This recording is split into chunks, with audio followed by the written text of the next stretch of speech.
News, খবর নেয়, খবর দেয়।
আজকের সাহিত্য এক্সপ্রেস।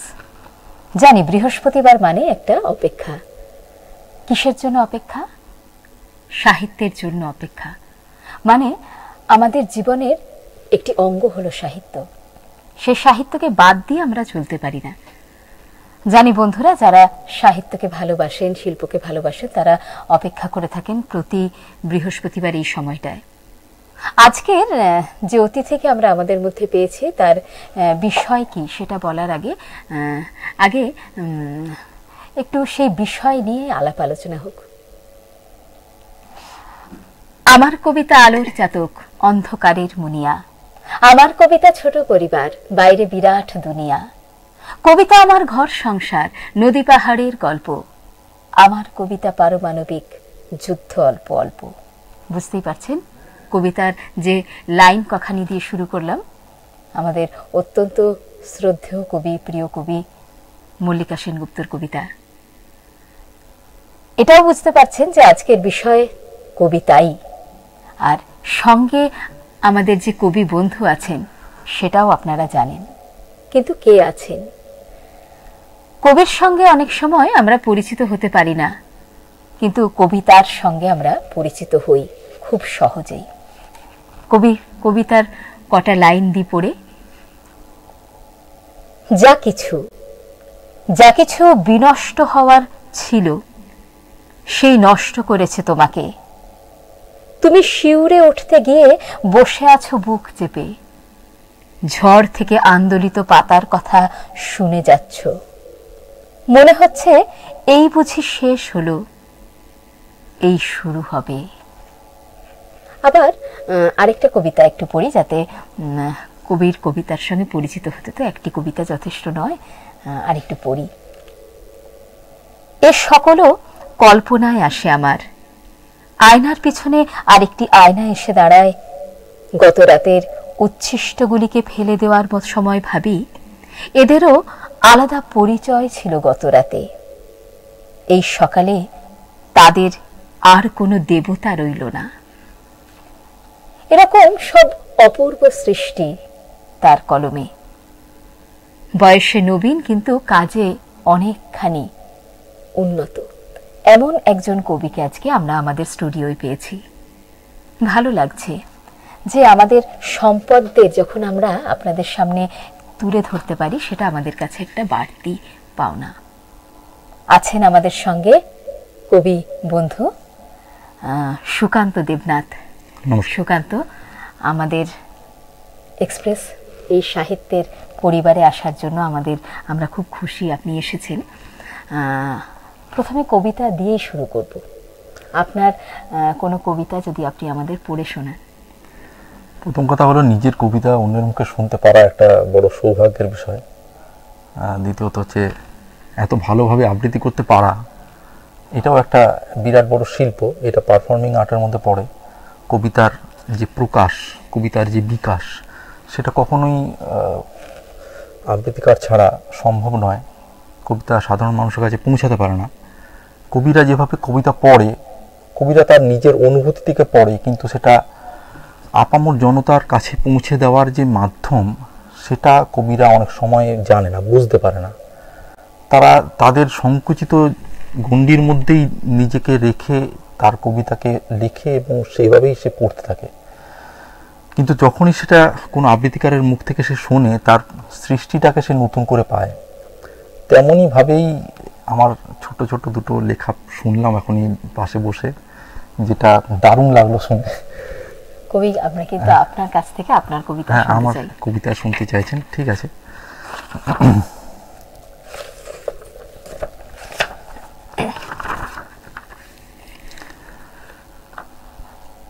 সূর্যাস্তের সাথে।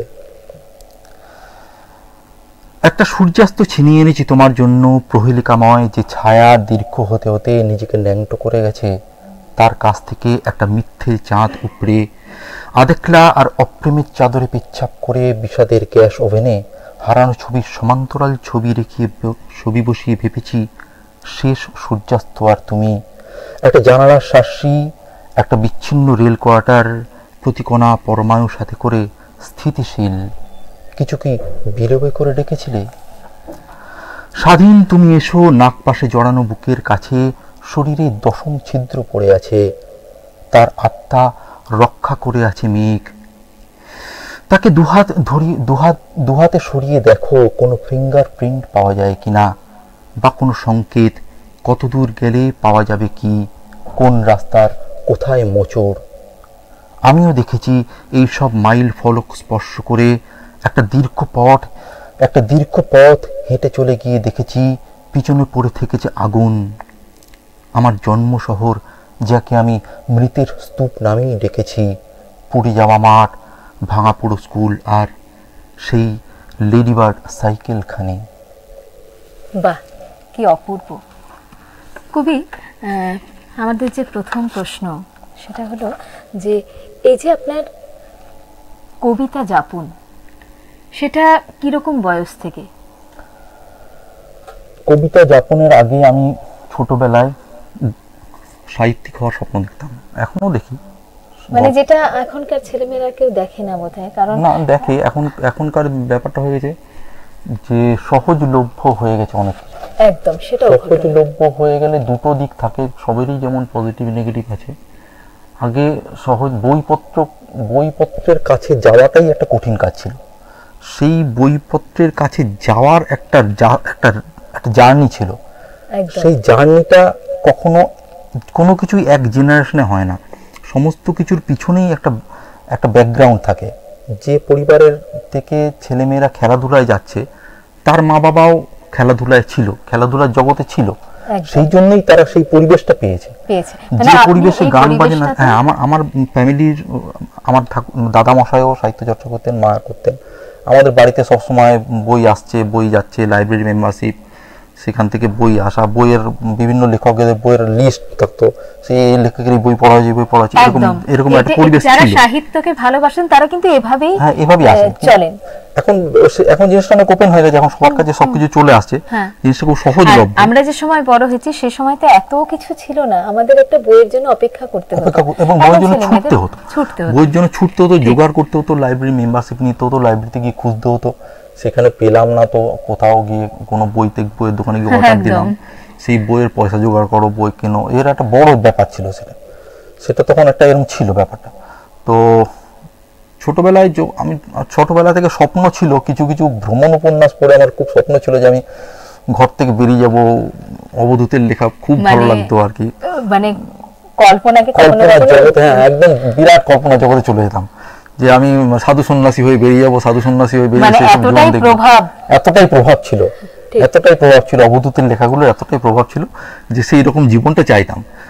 তারপরে আস্তে আস্তে যখন আমার 18, 19, 20 বছর বয়স হতে থাকলো, তখন একদিন লাইব্রেরিতে গেছি। আরেকটা যেটা প্রশ্ন এসে যাচ্ছে সঙ্গে, সেটা হচ্ছে এই যে আগে আপনি সাহিত্যের সঙ্গে যুক্ত ছিলেন, কিন্তু নির্দিষ্ট কোনো কিছু শাখার সঙ্গে নয়, কিন্তু এই যে কবিতা যাপন, হ্যাঁ, এটাতে কার দ্বারা প্রভাবিত? কবিতার দ্বারা প্রভাবিত হয়ে কবিতা লেখা, না কোনো কবিকে দেখে? কবিতার দ্বারা প্রভাবিত, কবিতা দ্বারা। একদিন আমি লাইব্রেরিতে গেছি, সিটি সেন্টার লাইব্রেরিতে, দেখছি তখন প্রচুর বইপত্র পড়ে থাকতো আর কি, অত সাজানো গোছানো ছিল না, পড়ে আছে বই। একটা বই তুলে দেখলাম, বইটা কবিতার বই ছিল। তো বইটা আমি তুলে নিয়ে এলাম, জয় গোস্বামীর বই ছিল, ঠিক আছে, পাগলি তোমার সঙ্গে। তো বইটা নিয়ে এলাম, চৌকো মতো বই, বইটা দেখতে বেশ ভালো লাগলো, কিন্তু বইটা আমি কবিতা পড়ে কিছু বুঝতে পারলাম না। আমি বইটা ফেরত দিয়ে এলাম, প্রায় দিন 15 ছিল বইটা আমার কাছে, ফেরত দিলাম। তারপর আমি ওখানে পেলাম বই শামসুর রহমানের, যে বই, যে কবিতাগুলো পড়ে আমি প্রথম কবিতা বুঝতে পেরেছিলাম সেটা হচ্ছে শামসুর রহমানের কবিতা। কারণ শামসুর রহমানের কবিতা পড়ে বোঝাটা অনেক সহজ, এবং আমার প্রথম কেনা বই, কবিতার বই কেনা বলতে প্রথম কেনা বই ওই শামসুর রহমানের বইটা। ঠিক, মানে তাহলে এটাই বলা যেতে পারে যে কবি জয় গোস্বামীর বই একটা দ্বার উন্মোচিত করলো, কিন্তু সেখানে প্রবেশ করা এবং সেই জায়গাটাকে যোগ্যতাটা দরকার, সেটা তখন আমার ছিল না। কিন্তু শামসুর রহমান সেই আমাকে সেই জিনিস, সেই দরজা দিয়ে কতটা হাঁটবো, কিভাবে হাঁটবো, হাঁটতে পারবো কিনা, সেই জোরটাও নিয়ে আসে শামসুর রহমানের কবিতার বই পড়ে। বাহ, এইটা জানা খুব দরকার ছিল। আর আপনার লেখালেখি কখন থেকে শুরু? আমার লেখালেখি আমার স্কুল জীবন থেকে শুরু। আমি স্কুল ম্যাগাজিনে লেখালেখি দিতাম, প্লাস আরেকটা ছোট্ট ম্যাগাজিন তখন ছিল, যে ম্যাগাজিনটা আপাতত বন্ধ হয়েছে। ম্যাগাজিনটার নাম ছিল আহ্বান। আহ্বান বলে একটা ম্যাগাজিন ছিল, ওই যারা রুদ্রজ ব্রাহ্মণ হয় তাদের একটা শৈব ভারতী যেমন আছে, ওদের একটা দুর্গাপুর শাখা ছিল, সেই শাখার একটা ম্যাগাজিন ছিল আহ্বান বলে। ওইখানে আমি দিতাম লেখা, ছোটবেলায় গল্প দিতাম। মানে তখন গল্পের প্রতি আমার টান ছিল। তারপরে গল্প থেকে কবিতার দিকে এই যে এই একটা শাখা থেকে আরেকটা শাখায় আসা, এটা অনেক টাইম লেগেছে। এটা অনেক টাইম লেগেছে। এটা মানে যখন কবিতা লিখছেন সেই অবস্থায় গল্প লিখছেন না? আর না, তখন আমি গল্পই লিখতাম। কবিতা লিখতে শুরু করাটা তাও মোটামুটি কবিতা পড়ার 5-7 বছর পর থেকে আমি কবিতা লেখা শুরু করেছি। মানে এই জিনিসটা খুব দরকার, মানে এই আমি দেখলাম কাজটা করে ফেললাম, এত গুণ নিয়ে বোধহয় আমরা জন্মাই না। আমাদের নিজেদেরকে একটা জিনিস পড়ে বা দেখে অনুপ্রাণিত হতে হবে, সেই জিনিসটাকে আত্মস্থ করতে হবে, তবে তো সেটাকে আমি বেশি এগোনোর চেষ্টা করব। তবে সেটাকে কাউকে কি বলা যাবে যে করি, যতক্ষণ পর্যন্ত আমি নিজে কনফিডেন্স আমি দেখলাম আমি ওরকম অনেক কবিতা লিখি, কিন্তু আমি জানি সেগুলো কবিতা হয় না।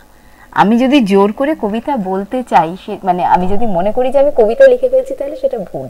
এই যে আপনি যে বললেন যে অনেকটা সময় লেগেছিল, এটা আমাদের কাছে খুব ভালো। সেই সময়ের গল্পটা বলুন, যে নিজেকে ভাঙছেন। সেই সময়ের গল্পটা বলতে গেলে, সেই সময় আমি অনেক কিছু করতাম। সেই সময় আমি আমি আমি তখন খেলাধুলা করতাম, ঠিক আছে, আমি তখন বডি বিল্ডিং করতাম, আমি তখন পাওয়ার লিফটিং করতাম, ঠিক আছে। আমার খেলাধুলার সঙ্গে খুব যোগাযোগ ছিল। আমার ফ্যামিলির গান বাজনা ছিল, ঠিক আছে, দাদা দিদিরা নাচ গান করেছে, আমার দাদা তবলা বাজায়, দিদিরা নাচ শিখেছে। ওই গান বাজনা পড়াশোনার পরিবেশ ঘরে সবসময় ছিল। আমাকেও দিয়েছিল, আমার হয়নি। আমার খেলাধুলার প্রতি খুব টান ছিল, আমি খেলতে গেলাম। তো সেই সময় আমি অনেক কিছু করেছি। সেই সময় পড়াশোনা শেষ হয়ে গেছে, চাকরি বাকরি খুঁজছি। চাকরি বাকরির জন্য যে পড়াশোনাটা, কম্পিটিটিভ এক্সামের জন্য যে পড়াশোনাটা, সেইটার কোচিং নিচ্ছিলাম আমি সেই সময়টাতে। মূলত সেই কোচিংটা আমি নিয়েছি প্রায় 3-3.5 বছর ধরে। তারপরে আমি প্রাইভেট কোম্পানিতে চাকরি করতে চলে যাই।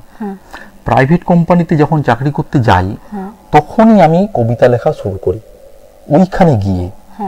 আর যে ওইখানে চলে যাওয়া, মানে এই একাকিত্ব, ওটা বিরাট বড় ব্যাপার ছিল। তার কারণ, যখন আমি প্রাইভেট কোম্পানিতে চাকরি করতে গেলাম তখন আমার বয়স 24 বছর, ঠিক আছে। তার আগে আমি দুর্গাপুরের বাইরেই কোনোদিনও যাইনি। সেখান থেকে আমি চলে গেলাম হাজারিবাগ জেলায়, ঠিক আছে, একদম রুরাল একটা জায়গা, অন্যরকম পরিবেশ। আবার সেটা আবার মাইন্স এরিয়া, একদম সেখানে কিছু করার নেই। কোনো মানে শুধু যেখানে থাকতাম ওখানকার লোকের জীবনযাত্রাটাই ওরকম। ওই যেখানে থাকে সেখান থেকে বেরিয়ে কাজ করতে যায়, আবার যাওয়ার সময় কিছু সবজিপাতি কিনে নিয়ে গেল, ফেরার সময় কিছু সবজিপাতি কিনে ঘরে ঢুকে গেল, ব্যাস। তারপরে আর ওরা কোথাও যায় না। মানে ওইখানে থাকতে গেলে নিজের সঙ্গে নিজের ভাঙা গড়া খেলা, নিজের সঙ্গে গল্প করতে হবে, একদম ঠিক। তাছাড়া কিছু করার নেই। গল্প করতে গেলেও তো মনের সঙ্গে মনের একটা মিল হতে হবে। হ্যাঁ, সেটা তো আমার মনে হচ্ছে। তো সেইখানে আমি বইপত্র আমি ওখানে যেতাম, মাসে মানে 3 মাস 4 মাস পর ফিরে আসতাম।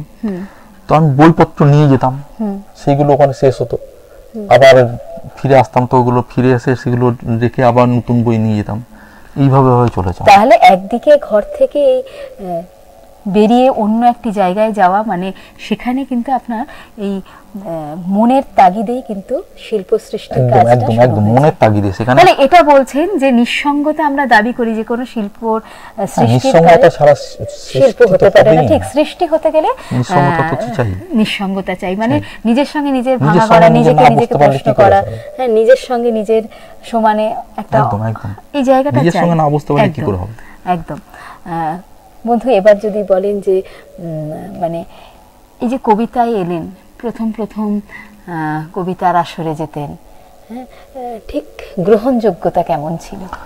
দেখুন, এই মুহূর্তে আপনি খুব প্রতিষ্ঠিত একজন কম বয়সীদের মধ্যে, এটা আমরা জানি, হ্যাঁ, কিন্তু আপনার লেখা পড়ে এমন একজন কবির কাছ থেকে আপনি সুখ্যাতি পেয়েছেন যেটা আমি নিজের কানে শুনেছি, সুতরাং আমি এটা বলতে পারি না। হ্যাঁ, সেই জায়গায় দাঁড়িয়ে আমি বলি যে এই যে প্রথম যখন আপনি আমি বলি কথা, আমরা উত্তরটা দিই। দেখুন, প্রথম যে কথাটা আসছে, প্রথম আমি যখন লেখা নিয়ে যাচ্ছি, সেই প্রথমটা লেখার আগে আমার 7খানা কবিতার খাতা শেষ হয়ে গেছিল। বাহ, ঠিক আছে। আমি আমার 7ম খাতা নিয়ে প্রথমবার সাহিত্য আড্ডায় গেছিলাম। ঠিক আছে। তার মধ্যে 5টা খাতা আমার কাছে এখনো আছে, 5টা ডায়েরি আছে, 2টো ডায়েরি হারিয়ে গেছে। ঠিক আছে, ঘর এদিক ওদিক করার সময় কোথাও ওটা পড়ে গেছে, নেই, ঘরে নেই। তো 7 নম্বর খাতা নিয়ে যখন আমি লেখা পড়তে গেছি, তখন প্রথমেই লোকে আমার প্রশংসা করেছিল, কারণ ওটা আমার প্রথম লেখা ছিল না, ওটা অনেকটা জার্নি হওয়ার পরেকার লেখা। কবি বন্ধু, একটি ফোন এসেছে। হ্যাঁ, কে আছে? হ্যালো হ্যালো, হ্যাঁ বলুন। হ্যাঁ বলুন, শুনছি। আপনাদের অনুষ্ঠান দেখতে খুব ভালো লাগছে, ধন্যবাদ।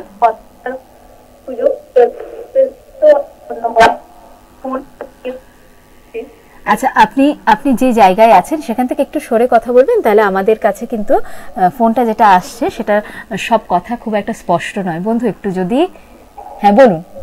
হ্যালো, হ্যাঁ বলুন। শুনতে পাচ্ছেন? হ্যাঁ, শুনতে পাচ্ছি। আপনাদের অনুষ্ঠান খুব ভালো লাগছে, এটাই বলার ছিল। ধন্যবাদ। আপনাদের জন্যই আমাদের এই সাহিত্যের অনুষ্ঠান, কারণ সাহিত্যের অনুরাগী মানুষরা যদি এই অনুষ্ঠান না দেখেন তাহলে আমাদের কাছে খুবই সেটা দুঃখের বিষয় হবে, এবং অনুষ্ঠানটি যাতে আমরা এগিয়ে নিয়ে যেতে পারি সেটা আমাদের সঙ্গে থাকুন, পাশে থাকুন, তাহলে আমরা আরও খুশি হব। ধন্যবাদ বন্ধু। আমরা ফিরে আসছি আলোচনায়। কোথায় ছিলাম আমরা? এটা যে 7 নম্বর খাতা নিয়ে আপনি কবি সভায় গেছেন। হ্যাঁ, তো তখন যখন আমি কবি সভায় যাওয়া শুরু করলাম, যখন মানে কবিতা নিয়ে যেরকম বসা হয় জিনিসটা, সেটা আমার আগে জানা ছিল না। যখন আমি দুর্গাপুরের পর ফিরে এলাম 2010-এ, তারপরে আমি দেখলাম যে কবিতা নিয়ে যে এরকম কেউ বসে, কবিতার যে একটা আড্ডা হয়, সেটা আমি ওই বইতে পড়েছিলাম যে রবীন্দ্রনাথ ঠাকুর, শরৎচন্দ্র এরা বসতো, সেই পাদুকা পুরাণ নিয়ে ঢুকছে, জুতো বগল দাবা করে শরৎচন্দ্র ঢুকছে, রবীন্দ্রনাথ ঠাকুর জিজ্ঞেস করছে কি এটা, কি শরৎ, পাদুকা পুরাণ, ওইসব গল্পগুলো আমি পড়েছিলাম আর কি বইতে, কিন্তু ওরকম সাহিত্য সবাই আমি কোথাও যাইনি। মানে ভাবছিলেন যে ওটা বোধহয় ওদের ব্যাপারে হতো, তারপরে বন্ধ হয়ে গেছে। আসলে নামই বড় হওয়া, সবকিছুতে একটা ম্যাচুরিটি আসে। এবার বলুন। তো সেইখানে থেকেই প্রথম আমি যাই, এখানে যে নিখিল ভারত বঙ্গ সাহিত্য সম্মেলনের সাহিত্য সভা আগে এখনো হচ্ছে, আগে বিরাট ব্যাপার ছিল, বিরাট প্রচুর লোকজন ওখানে যেত, ওইখান থেকেই আমাকে সবাই চিনেছে, আমি ওখান থেকে সবাইকে চিনেছি। তো ওইখানেই প্রথম আমি সাহিত্য আড্ডা নিয়ে ওইখানেই আমি প্রথম যাতায়াত শুরু করি, এবং তখন আমাকে একসেপ্ট করেছিল সবাই।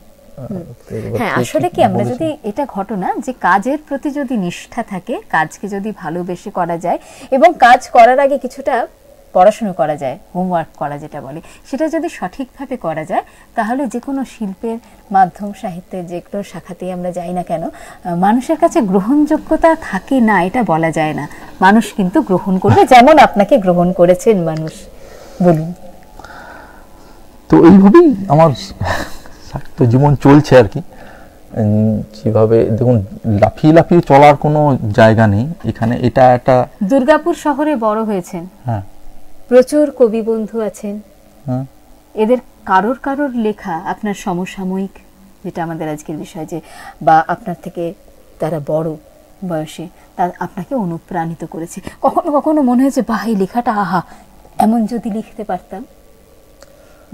অনুপ্রাণিত করেছে, কিন্তু এমন যদি আমি লিখতে পারতাম এইটা কখনো মনে হয়নি। কখনো মনে হয়নি বাহ, অ্যাকচুয়ালি আমি কেন এমন লিখবো, আমি তো আমার একদম আপনি আপনার মতন, ঠিক। আমার যদি কখনো মনে হয় যে এমন যদি আমি, কিন্তু কোন কবির কাছ থেকে তার লেখা তার আপনার কাছে এটা অনুপ্রেরণা বা আপনার ভালোবাসার জায়গা আছে, আমার কাছে বই আছে, আমি তাদের লেখা পড়বেন, ঠিক আছে, তাদের লেখা পড়ব। কিন্তু তার আগে আপনার একটা লেখা একটু শুনুন। আরেকটা লেখা,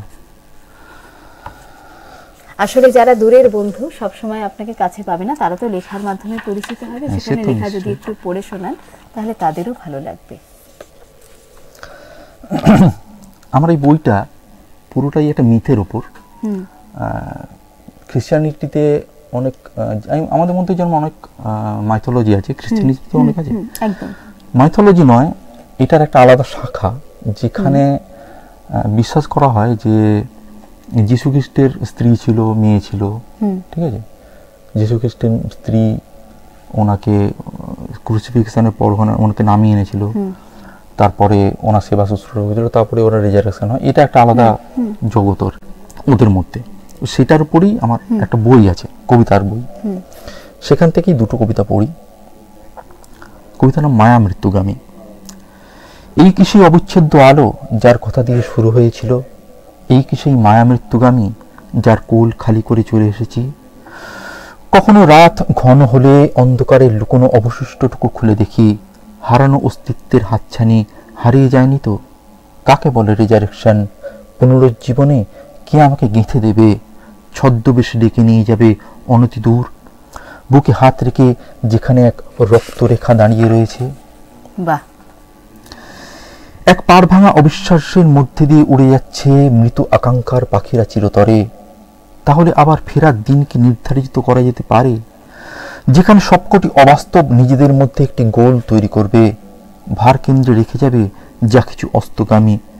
একটু একটু করে আলো কমতে থাকবে, যখন বুকের ভিতর থেকে গড়িয়ে নামবে অন্ধকার, বেরিয়ে আসবে অসমাপ্ত সঙ্গমের ঋণ।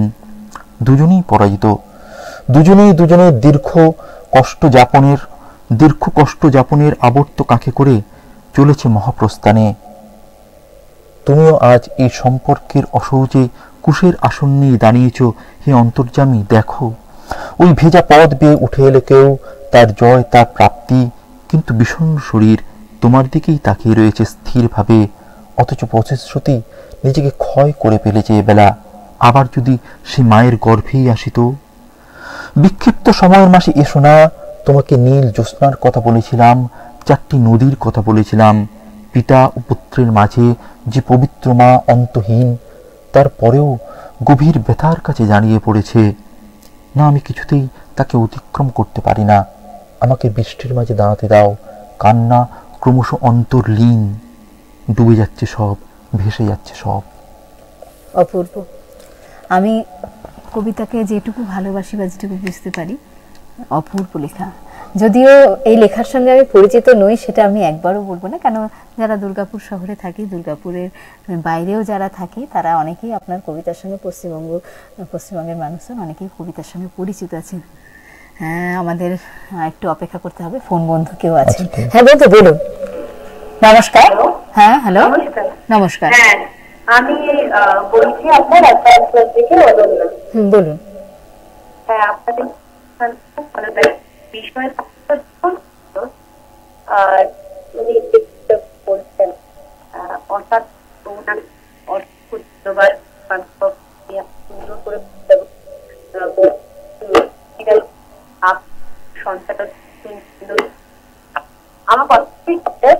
খুব ভালো শোনা যাচ্ছে না, যদি আরেকবার বলেন আমাদের খুব ভালো হয়। আচ্ছা, এখন কি শোনা যাচ্ছে? হ্যাঁ, এবার শোনা যাচ্ছে। আচ্ছা, বলছি যে সুচিরা দেবী আপনার সন্তান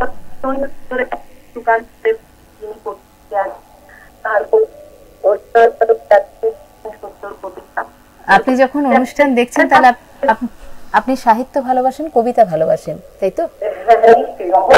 ঠিক। এবং বিষয় ভাবনাটাও খুব সুন্দর। সবসময় শিল্পের তার প্রভাব থাকতে একটা সমাজের সাথেই মধ্যে আছে এই বিষয়ে আপনার ধন্যবাদ ধন্যবাদ ধন্যবাদ সাহিত্য এরকম আপনারা আলোচনা করুন, আমরা অপেক্ষায় থাকবো। একদম, আমরা আশা করি যে আমরা আগামী দিনে আরো অন্য ধরনের কাজ নিয়ে আরো সাহিত্যের অন্য যে শাখা প্রশাখাগুলি আছে সেগুলোকে ছোঁব এবং আরো বেশি করে আমরা আপনাদের কাছে পৌঁছে যেতে পারবো। ধন্যবাদ বন্ধু, ভালো থাকুন এবং আমাদের সঙ্গে থাকুন, সাহিত্যের এক্সপ্রেসের সঙ্গে থাকুন। কবি বন্ধু, আপনার কাছে প্রশ্ন। হ্যাঁ বলুন এবার নতুন কিছু জানা। এই যে কবিতা যাপন যে কথা হচ্ছিল, যে আপনার পরিচিত কবি যারা বন্ধু আছেন, কবি সমসাময়িক যারা আছেন, সেই কারোর লেখা আপনাকে বা আপনার ভালো লেগেছে যে বাহ সুন্দর, এরকম অনেকেই আছে যাদেরকে অনেকেই আছে, নাম আমরা বলবো শুনবো না, দুই একজনের কথা বলুন, কারণ সবাইকে সবার নাম তো বলা যাবে না, কিন্তু দুই একজন আছেন যারা আমাকে খুব অনুপ্রাণিত করেছেন, যাদেরকে আমি মেন্টর হিসেবে দেখেছি, ঠিক আছে, সাহিত্য জগতে তাদের লেখা কিছুটা পড়ি। কারণ এটাও একটা ব্যাপার, আমার শিল্পের সঙ্গে সঙ্গে যে শিল্প দেখে আমি আমার শিল্পটাকে ভালো লাগে তাদেরকেও যদি আমি শ্রদ্ধা সম্মান জানাই, সে তো নিশ্চয়ই সেই জায়গাটাও করা দরকার আছে, নাহলে কি করে সম্ভব। বলুন।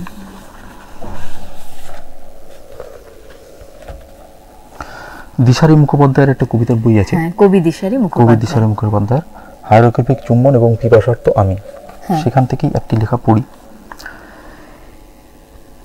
তোমার পিছনে দেখো, তোমার পিছনে সমুদ্রের অশান্ত ঢেউ দাঁড়িয়ে আছে অবিচল মগ্নতায়, এদিকে আমার পায়ের তলার সিঁড়ি নিশ্চিন্ত, তারা ভাসছে আর কতদিন, আমার সঙ্গে তাদের অদেখা রইবে, আমি সময়ের শল্য চিকিৎসার অধীনে, দূরত্ব এভাবে অটুট থাকতে পারে না চিরকাল, যে যত বাড়তে থাকবে বিচ্ছিন্ন রাখার ক্ষমতা তত কমতে থাকবে, কেবল পৃথিবীর পরিধি নয়, এর অণু, তার পরমাণু, তার সবই বৃত্তাকার,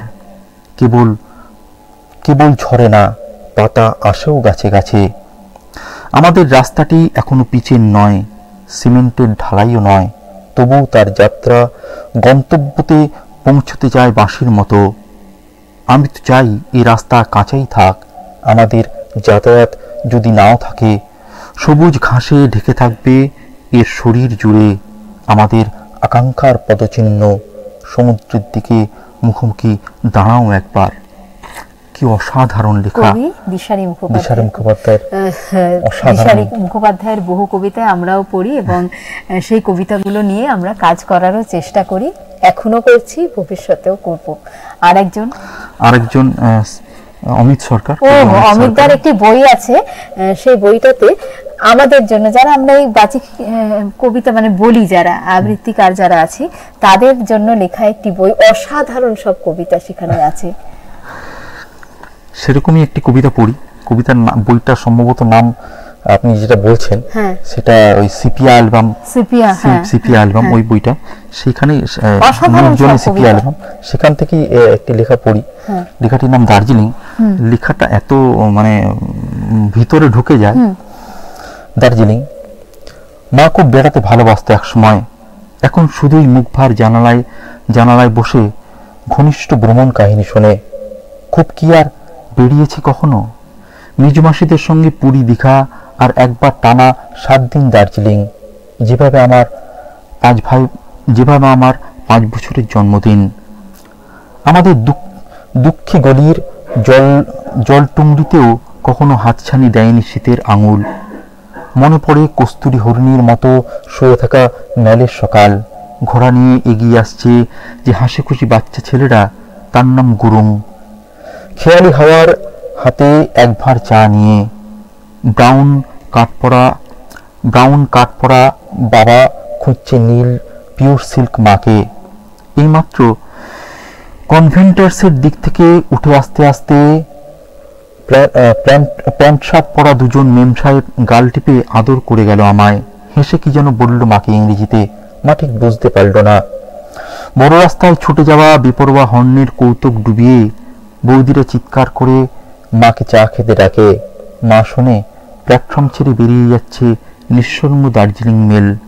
সুগন্ধি প্রজাপতির মতো এলোমেলো রোদে আমাদের পুরনো বাড়ির লাজুক জানালা দিয়ে মা একদৃষ্টে তাকিয়ে আছে কাঞ্চনজঙ্ঘার দিকে। অপূর্ব সব লেখা। এই লেখাগুলো পড়ে শেষ করা যায় না। না অ্যাকচুয়ালি কবিতা সম্বন্ধে একটু কথা বলি। যে কবিতা পড়ে শেষ হয়ে যায় সে কবিতা শেষ হয়ে যায়। যে কবিতা পড়ে শেষ করা যায় না সে কবিতা অন্তহীন থেকে যায়, সে চিরকালীন। একটা কবিতার থেকে আরেকটা কবিতায় যাওয়ার যে যাত্রাপথটা সেটাই নির্ধারণ করে ওই কবিতাটা কি রেখে গেল। বাহ, এই কথাটা বড় সুন্দর, মানে এটা মনে থাকবে। যখনই কবিতা পড়ে একটা কবিতা পড়ে আরেকটা কবিতায় যাওয়া যাবে না, আরেকটা কবিতা পড়ার আর ইচ্ছাই জাগবে না, মনে হবে যেন ওইটাই আমি আরেকবার পড়ি, তখনই মনে হবে, তখনই ওই কবিতাটা লেখাটা সার্থক। ঠিক, কারণ ওই কবিতার লেখা দিয়ে, কবিতা অ্যাকচুয়ালি কি, যে কটা লাইন লেখা হয়েছে সে কটা লাইন দিয়ে যেটা লেখা হয়নি সেটা কবিতা। একদম, যে কথাটা আমি লিখতে চাই না কিন্তু বোঝাতে চাই সেটাই কবিতা। তো যে কবি ওটা করতে পেরেছেন সেটাই, ওই জন্য জীবনানন্দের বইগুলো পড়ে শেষ করা যায় না, পড়ে শেষ করা যায় না, কারণ ওই কবিতাকে অতিক্রমই করা যায় না। ওই একটা কবিতাকে অতিক্রম করে যে পরের কবিতায় যাব সেটা সম্ভবই হয় না। কবিতাটা এতটা অভিঘাত রাখে। এই যে কবিতাগুলো পড়লাম আমি, আমার প্রিয় কবিতার মার্ক করা আছে আগে, এগুলো আমার সেরকম ধরনেরই মনে হয়, মানে যা পড়ে শেষ করা যায়, মনে হয় যে এগুলো চিরকালীন এবং ভবিষ্যতের জন্য আবার পড়ি এবং ভবিষ্যৎ প্রজন্মের মানুষের। আসলে শুধুমাত্র সব পাওয়াগুলো নিজেরা নেব এবং যা কিছু ভালো জিনিস আমরা স্বাদ গ্রহণ করছি সেই স্বাদ যদি আমাদের পরবর্তী প্রজন্মকে না দিয়ে যেতে পারি সেটা কিন্তু আমাদের একটা ব্যর্থতা এবং সেখানে আমাদের পূর্ণতা নেই। এই যে এটা দিয়ে যেন যেতে পারি আমরা, এরকম একটা ব্যাপার। আপনার সঙ্গে কথা যখন শুরু হয়েছিল তখন কবি সভার কথা আসছিল, যে কবি সভা ব্যাপারটা আমরা এখনো কবি সভায় যাই, কিন্তু সমস্যাটা হয়ে যাচ্ছে কবি সভায় কবিরা এই যে কবিতা পড়ছেন তারপরে নিজেদের কবিতা পড়া হয়ে গেলে গল্প করছেন। আপনার কি মনে হয় যে কবি সভা কি মনে হয় যে কেমন হওয়া উচিত? কবি সভা এরকম হওয়া উচিত যেখানে ভাবের আদান প্রদান হবে, ঠিক, যেখানে পারস্পরিক, মানে যেখানে একটা ডায়ালগ থাকবে, একটা মনোলগ থাকবে না। কেউ একজন বলে গেল, বাকিরা শুনলো এবং বাকিদের কোনো বক্তব্য রাখার জায়গা নেই, সেইখানে ওটা ব্যর্থ হয়ে গেল। একদম, তারা প্রত্যেকের যেন বক্তব্য রাখার একটা জায়গা থাকে। ওই জন্য কবিতা ঠিক স্টেজে পড়ার মতো জিনিস নয়। কবিতা একটা এমন একটা গোল করে একটা জায়গা হবে যেখানে সবাই কবিতা পড়বে এবং সবাই মতামত দেবে। সে বড় কবি কবিতা, মানে যে সিনিয়র সে পড়ছে তারটা শুনে যে প্রথমবার লিখছে সেও যেন কিছু বলতে পারে, সে যেন তাকে এই অবতারের মতো দেখতে না থাকে। এমনি আমরা স্টেজে উঠে কি দেখি, একজন বড় কেউ একটা ট্রেন্ড হয়েছে, ট্রেন্ডই বলবো, যে আপনি কবিতা পাঠের জন্য আমন্ত্রিত, আপনার 3 মিনিট সময় বা 2 মিনিট সময়, এইটার বিষয়ে আপনি কি বলছেন? তাহলে আপনি 3 মিনিটে অনুষ্ঠানটা শেষ করলেন না কেন? আমি তো চাইছি না শেষ করতে, কারণ এই আলোচনা যত দীর্ঘায়িত হবে তত ভালো। আর তাছাড়া এত কিছু আছে যে শেষ করা যাবে না, শেষ করা যাবে না, তাহলে 3 মিনিট হবে, ঠিক আছে। কিন্তু এমন যদি করা যেত যে এই একটি অনুষ্ঠানের মধ্যে 1 ঘন্টার অনুষ্ঠানে আমরা 4 জন কবিকে ডাকবো, নায়িকা ডাকা হলো সব কবিকে, পরের বার আরেকটু অপেক্ষা থাকুক, সেই জায়গাটা কেন হয় না? একটা কবির সংখ্যা, দেখুন ব্যাপারটা হয়েছে যে কবির সংখ্যাটা একটু বেশি হয়ে যাচ্ছে। এবার দেখুন ব্যাপারটা হচ্ছে, তারা তো কবিতাই লিখছেন, তারা তো কবিতায় সৃষ্টি করছেন, সেখানে কিন্তু ব্যাপারটা সেখানেও প্রত্যেককেই একটা সাফিসিয়েন্ট সময় দেওয়া উচিত। আমার মনে হয় একটি 1 মিনিট কবিতা বলে 3 মিনিট সে কি করবে, কি বলবে? একজন গায়ককেও যদি মানে কোথাও আমন্ত্রণ জানানো হচ্ছে, তাকে কি একটা গান গিয়ে নামিয়ে দেওয়া? আমার এক কবি বন্ধু আছেন, ইংরেজি ভাষায় কবিতা লেখেন, তো তারা দেখি বিভিন্ন দেশে কবিতা পড়তে যায় এবং আমার খুব ভালো লাগে যখন এসে বলে যে আজ ওইখানে ওই সভাটাতে আমরা 4 জন কবিতা পড়েছি, বা সারা দিন ধরে কবিতা পাঠ হয়েছে কিন্তু 10 জন কবিতা পড়েছি। তাহলে কবিতার শ্রোতা বন্ধুরাও আছেন এবং সব থেকে বড় কথা যে ওই সময় বেঁধে দেওয়া হয়নি। সময়টা বেঁধে দিলেই কোথায় যেন একটা শিল্পকে আটকে দেওয়া হয়, আটকে দেওয়া হয়, মানে জিনিসটা আনলিমিটেড জিনিসটাকে লিমিটেড করে দেওয়া হয়। বিশেষ করে কবিতার মতন একটা কবিতা বা যার সাহিত্যের ব্যাপ্তি যে এতটা কোনো বেশি, সেটাকে যদি এরকম ভাবে তার গলা চেপে দেওয়া হয় যে তুমি এর বেশি বলতে পারবে না, একদম তাহলে সেটা কি করে হবে, একদম কি করে হবে? হ্যাঁ, এটাই হচ্ছে কথা। যাই হোক, সেটা নিয়ে তো আমাদের হাতে কিছু নেই, সংখ্যাও বেড়ে গেছে এখন, প্রত্যেকটা মানুষকে তো জায়গা প্রত্যেকটা দিতে মানুষকে হবে, নিজের এবং জায়গা দেওয়া হবে। যারা সংগঠক তাদের ক্ষেত্রে ব্যাপারটা খুবই সংগঠন ওই সংগঠনটারও কিন্তু দরকার আছে। আমি বলছি না, আমি কিন্তু ওইগুলোর বিরোধী নই, যে ওই মানে যেখানে না, বিরোধী তো আমরা করতে পারি না, যেখানে এত এত মানুষ যে কবিতা লিখছে, ওই যে কি করে তাদের এই যে ওই জায়গা পরিবেশটায় না যাওয়া, দিয়ে, কিন্তু আমার ওটা একটা পাওয়া, যে এত মানুষকে সাথে পাওয়া, এত কবিকে সাথে আসলে পাওয়া, আমাদের সেটা জীবন এখন চাহিদা হয়ে গেছে যে যা কিছু হবে স্টেজেই হয়ে যাবে। ঠিক আছে, আরেকটা যেটা বড় প্রশ্ন, শিল্প মানে অনেক কিছু ত্যাগ, কখনো সংসার ত্যাগ, পরিবার ত্যাগ, সমাজ জীবনের অনেক আনন্দ উৎসব ত্যাগ। হ্যাঁ, কারণ যখনই কোনো সৃষ্টি হয় তখনই মানুষ, যিনি স্রষ্টা, তিনি নিঃসঙ্গতা দাবি করেন। জীবনের যেমন অনেক কিছু পেয়েছেন এই কবিতার মধ্যে দিয়ে, অনেক কিছু ছেড়ে দিতেও তো হয়েছে। দেখুন, ত্যাগ তখনই হয় যখন কোনো কিছু আকাঙ্ক্ষিত জিনিস ছাড়তে কষ্ট হয়। ঠিক, আমাকে যদি বলে কবিতা ছাড়ো, ওটা একটা বিরাট ত্যাগ হয়ে যাবে। একদম, ঠিক আছে, কিন্তু কবিতা আমাকে যদি বলে কবিতার জন্য তুমি ওইখানটায় যেও না, ওই আত্মীয়র বাড়ি আজই নিমন্ত্রণ আছে আর ওইখানে সাহিত্য আড্ডা আছে, আমি আত্মীয়র বাড়ি গেলাম না, একটা বিরাট খাওয়া দাওয়া ছিল, ঠিক আছে, 1000 টাকার প্লেটের প্রচুর খাওয়া দাওয়া ছিল, হ্যাঁ, সেই ত্যাগটা আমি করলাম একদম কবিতার শিল্পের জন্য জন্য, এমন ত্যাগ ওটা করা, কোনো ত্যাগ নয়, হ্যাঁ সেটা তো ঘটনা, একদিকে ওটা কোনো ত্যাগই নয়। ঠিক, আমাকে যদি সাহিত্য ওই আত্মীয়ের বাড়ি যাওয়ার জন্য সাহিত্য আড্ডায় না যেতে পারতাম, হ্যাঁ সেটা ত্যাগ হতো। ঠিক, ঠিক আছে, সেই হিসেবে আমি আজ পর্যন্ত কোনো ত্যাগই একটা করিনি। ফোন আছে বন্ধু, কবি হ্যাঁ, ফোনটা নিয়ে নি। হ্যাঁ, হ্যালো, হ্যাঁ নমস্কার। নমস্কার। অনুষ্ঠান খুব ভালো হচ্ছে, মানে কবিতা বিষয় এরকম কঠিন করে একটু সাহসিক পাচ্ছি, এটা ভালো লাগছে। হ্যাঁ, তো তোমার সঞ্চালক, তোমার ভালো লাগছে অনুষ্ঠান। আপনি কোথা থেকে বলছেন? এই আমি দুর্গাপুরে।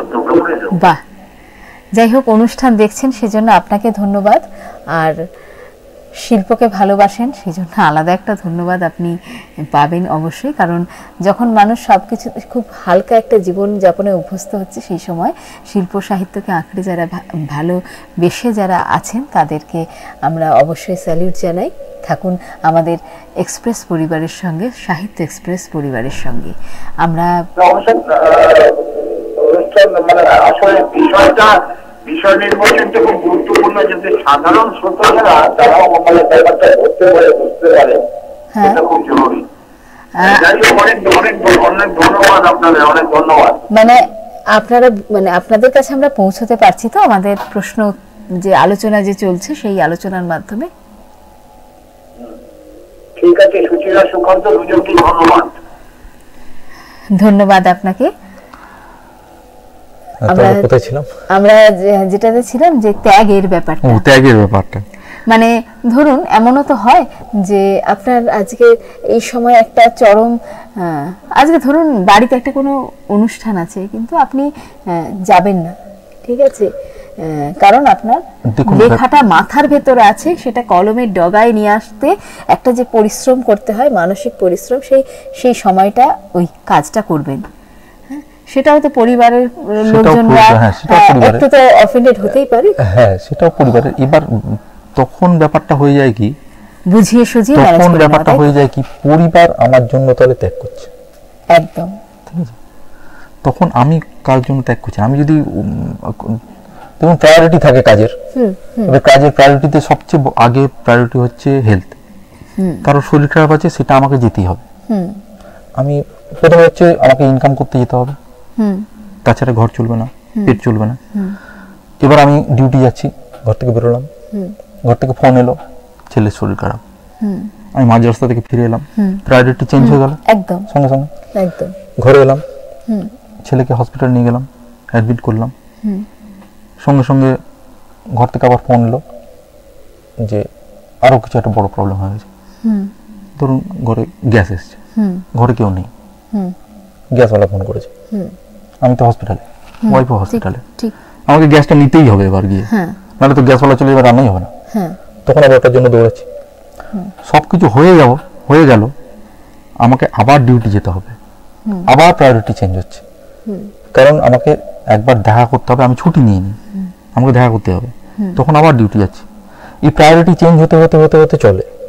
এবার নিজের জন্য সময় বার করা এটা একটা খুব কঠিন কাজ, যেহেতু ঘরে স্কুল গোয়িং বেবি যদি থাকে, যার ঘরে স্কুল গোয়িং বেবি আছে তার নিজের জন্য সময় বার করাটা খুব কঠিন কাজ, খুবই কঠিন, কারণ যখন ছেলে বড় হয়ে যায় তখন সংসার যার উপরে দাঁড়িয়ে আছে তাকে তো সংসারের জন্য করতেই হবে।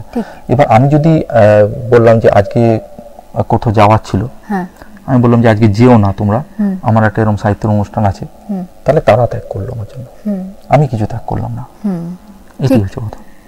যাই হোক, মানে এই ত্যাগ ছাড়া কিন্তু কখনোই কোথাও না কোথাও সব জায়গাতেই কেউ না কেউ কোথাও না কোথাও, কারণ হচ্ছে এইভাবেই চলতে হবে, না হলে কিন্তু অনেক প্রাপ্তিও থাকবে, প্রাপ্তি দুটোই থাকবে, কিন্তু সে দুটোকে ব্যালেন্স করে এগিয়ে যেতে হবে, না হলে কিন্তু শিল্প ব্যাহত হবে, সৃষ্টি ব্যাহত হবে। ঠিক আছে। আর জীবনে তো আমরা যা কিছু করি সবটাই বুদ্ধিটাকে খরচ করে করি, ওইখানেই বা আমরা করবো না কেন? সেটা কখনো সহজ পথে করতে হবে, কখনো একটু ভুল পথে করতে হবে, একটু বুঝিয়ে করতে হবে। আমাদের অনুষ্ঠান অনেকখানি শেষের দিকে, প্রায় শেষের দিকে, তো আরো কিছু প্রশ্ন অবশ্যই থেকে যাচ্ছে। সেটা হচ্ছে যে এই যে দুর্গাপুরের এই যে সাহিত্যের পরিবেশ, কবিতার পরিবেশ, কি সম্ভাবনা আগামীরা যারা মানে নতুন যারা আসছেন তারা আগামী দিনে ঠিক কতটা আপনাদের মতন অ্যাক্টিভলি কাজটা করবে, কতটা তারা, এমনও দুর্গাপুরের বেশ কিছু কবি আছেন, কবি বন্ধু আছেন যাদের আমরা দেখি যে তারা কিন্তু শুধুমাত্র নিজের কথা নয়, সকলকে মিলিত করে সকলকে নিয়ে তারা এগিয়ে চলেন। তাদের প্রাপ্তির ভর হয়তো জানতে চাইছেন দুর্গাপুরের আগামী যারা আছে, হ্যাঁ তারাও কি পারবে? দুর্গাপুরের আগামী জেনারেশন কিন্তু এখনো সেভাবে তাদের কাউকে পাওয়া যাচ্ছে না, মানে আপনাদের পরের যারা আছে, আমাদের পরে যারা আছে তাদেরকে সেরকম ভাবে এখনো পাওয়া যাচ্ছে না, মানে তারা সেইভাবে। তাহলে কি মানুষ এত কিছু চাপ নিতে পারছে না? তার কারণ হচ্ছে এখন বিনোদনটা এত বেশি ব্যক্তিগত হয়ে গেছে। আগে বিনোদনটা অত ব্যক্তিগত ছিল না, আগে সমষ্টিগত বিনোদন ছিল, যেখানে একসঙ্গে সিনেমা দেখতো, একসঙ্গে টিভি দেখতো, সিরিয়াল দেখতো, একসঙ্গে খেলতে যেত, একা একা কিছু করা যেত না। এখন সমস্তটাই একা একা করতে হবে, মানে সবই সর্বক্ষেত্রেই কিন্তু পরবর্তী প্রজন্ম ঠিক সেইভাবে কনসেন্ট্রেট করার যে জায়গাটা, সেই কনসেন্ট্রেট করার জায়গাটা এগিয়ে নিয়ে যেতে পারা যায়, সেটা কিন্তু হচ্ছে না সর্বক্ষেত্রে, সব সেক্টরে তাই হচ্ছে, সব সেক্টরেই তাই হচ্ছে। এটা কি আমাদের ব্যর্থতা নাকি সমাজের অবস্থা এবং অবস্থান? সমাজের সব জায়গারই ভালো মন্দ আছে। যেমন ধরুন যৌথ পরিবার যদি হয়, যৌথ পরিবারের অনেক ভালো দিক আছে, যেমন যৌথ পরিবার সবাই সুরক্ষিত, একদম ঠিক আছে, সবার পাশের হাত ধরা আছে। কিন্তু যৌথ পরিবারের যেগুলো মানে নেগেটিভ দিক, কালো দিক, সেখানে একজন ইনকাম করে 10 জন খায়। একদম। যে সুরক্ষিত মনে করলো যে আমি সুরক্ষিতই আছি, সে কি সারা জীবন কিছু করলোই না, বহুত আছে, বহুত পেরিয়ে গেছে। কিন্তু সেই জন্যই তো যৌথ পরিবারগুলো ভেঙেছে, ভেঙে ছোট ছোট পরিবার হয়ে গেছে। এবার সেই যখন ছোট পরিবার হয়েছে তখন একদিকে যেমন মানুষের ব্যক্তি স্বাধীনতা এসছে, তখন ওইদিকে যেমন আগে যেমন পাশে হাত ছিল সেগুলো ছেড়ে। আর একটা দরকারি কথা জিজ্ঞাসা করি, যখন মানে যে ছবিটা চতুর্দিকে দেখতে পাচ্ছি, মানে মোটামুটি 25টা 30টা কবিতা লিখে ফেলতে পারলেই একটা বই আমরা বার করে নিই। এবং আমি এমন অনেক কবিকেও জানি যাদের বছরে বছরে কবিতার বই বেরোয়। আপনার প্রথম বই প্রকাশিত হয়েছিল আপনার? প্রথম বই আমার, দেখুন আমার প্রথম বই যখন প্রকাশিত হয় তখন আমার বয়স 32, মানে তার আগে অনেকটা পথ হেঁটেছেন। আমি তো ধরুন ওই 20-18-19 বছর বয়স থেকে কবিতার দিকে বছরে বছরে আপনার জামা কাপড় কেনার সঙ্গে সঙ্গে বই বের করেন তো এখন? মানে এটা তো ট্রেন্ড। না অত করব, তাহলে তো বই পাওয়া যাবে। এগুলো আমার বই নয়, কিন্তু এগুলো সব যা আছে অন্যের বই, অন্যের বই মানে অন্যের আমার প্রিয় কবিদের বই নিয়ে এসেছি আমি। না যাই হোক, মানে এটা তো দেখছি সেই জন্যই মানে প্রশ্নটা আমার সেটা আসে, লিখতে জানি না, সেটা আসে, প্রশ্নটা আসেই।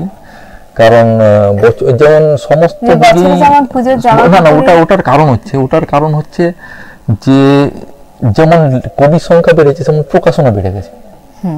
ঠিক আছে, প্রকাশনা যখন বেড়ে গেছে, হ্যাঁ প্রকাশনা যখন বেড়ে গেছে তখন যারা প্রকাশক, যারা বই নিয়ে ব্যবসা করছে, তারা তো চাইছে আমার কাছে লেখা দিক লোকে। না এটাও তো হচ্ছে, এটা তো আপনি অস্বীকার করতে পারেন না যে 30টা কবিতা মোটামুটি লেখা হলেই বই হয়ে যাচ্ছে। হ্যাঁ 30টা কবিতা লেখা হলে বই হয়ে যাচ্ছে, তার পিছনে আকার যেমনই হোক ছোট বই হচ্ছে, কিন্তু তার পিছনে একজন এসে 100টা কবিতা লেখা হলে তাহলে বড় বই হচ্ছে, কিন্তু হচ্ছে তো না, হচ্ছে আমার বই বলছি, ও পিছনে একজন এসে বলছে বই করুন বই করুন বই করুন, একদম। তাহলে এই হচ্ছে আমাদের এখন অবস্থা এবং অবস্থান। আমরা আরো একটি দুটি কবিতা শুনবো, কারণ অনুষ্ঠান প্রায় শেষ। যারা নতুন ভাবে কবি সুকান্ত দেবনাথকে চিনছেন তাদের কাছে আরো দু একটা কবিতা বোধহয় পৌঁছে যাওয়াটা খুব দরকার, কবি সুকান্ত দেবনাথের। আমার কবিতা ঠিক আছে।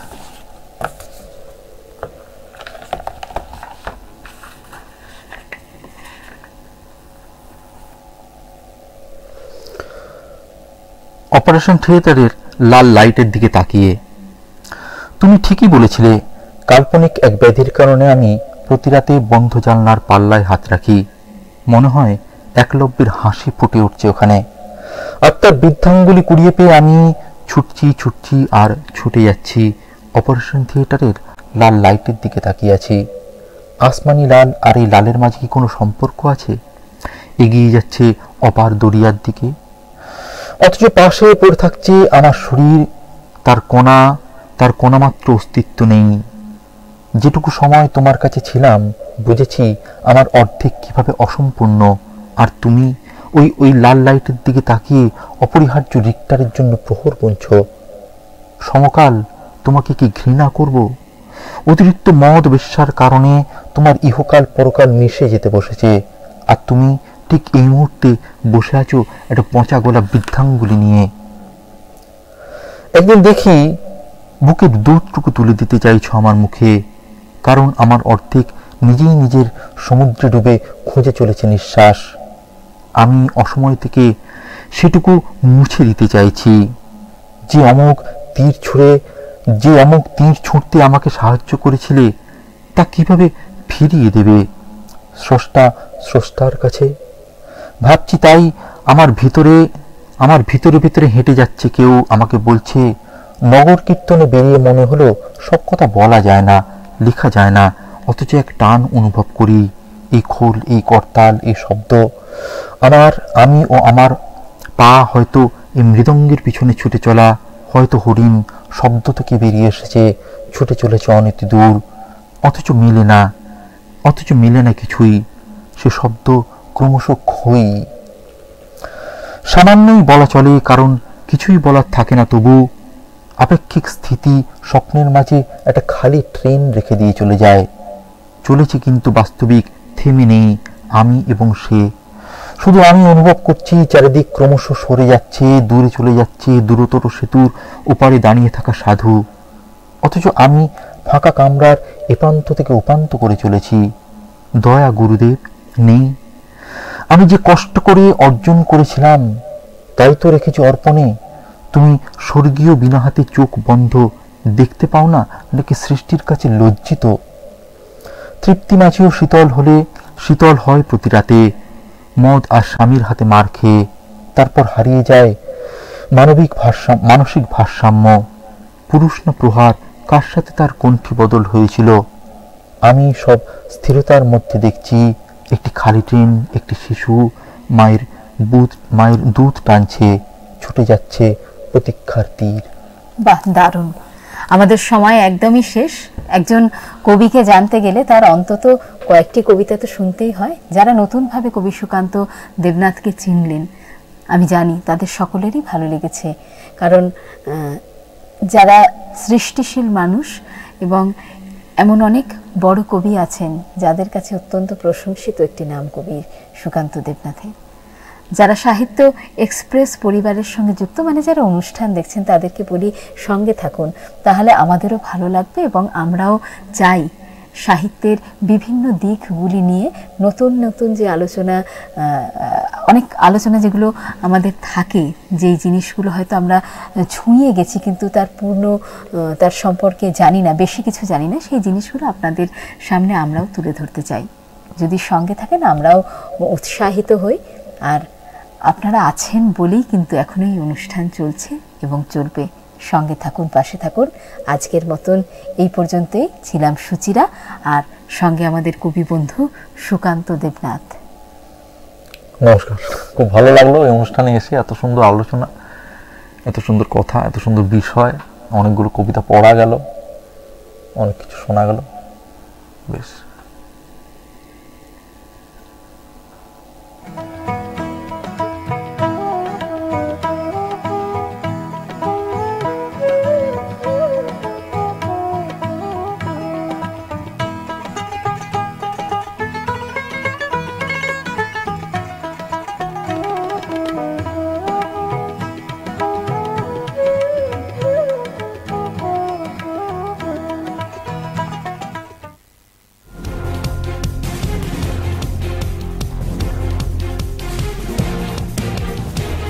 এই হলো ডেডলাইন কমিউনিকেশনস প্রাইভেট লিমিটেড।